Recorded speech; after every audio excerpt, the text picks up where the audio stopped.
Thank you, Mr. Speaker. Mr. Speaker, and still I rise with my mnemonic notes in hand. Mr. Speaker, I rise because I love my country, but I also rise today with heartfelt regrets.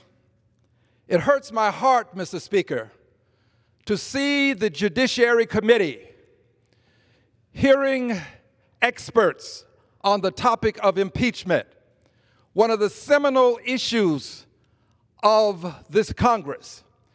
Hearing experts, Mr. Speaker, and not one person of color among the experts.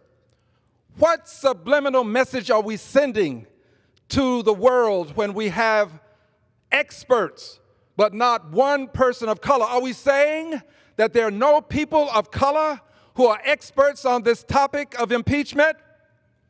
What is the message that we're sending? Mr. Speaker, if I am wrong, I will apologize. But if the committee is wrong, if the Congress is wrong, what will it do? Mr. Speaker, people of color for too long have been ignored by one party and taken for granted by the other. Too often, this happens. Not always, but too often it happens.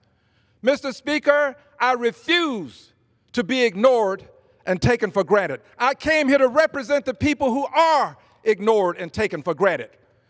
Not one person of color among the constitutional scholars.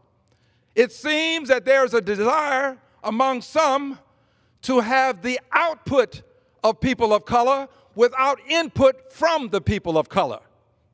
It seems to me that we have reached a point wherein we've got to have this debate about what these committees are going to do when we have our various persons appear before us as witnesses.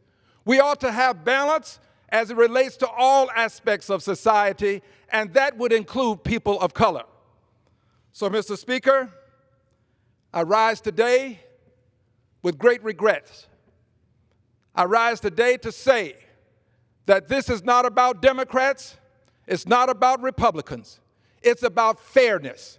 It's about whether or not we have matured to the point in this country where we're going to treat all people equally. It's about whether we have metamorphosed to a point where we will not allow committees to have persons appear without considering the diversity of and the richness of that diversity within this country. I support people of color. I do so not because I'm a person of color. I do so because I believe that in this country, the words of the Pledge of Allegiance are important, that we should have liberty and justice for all. I yield back the balance of my time.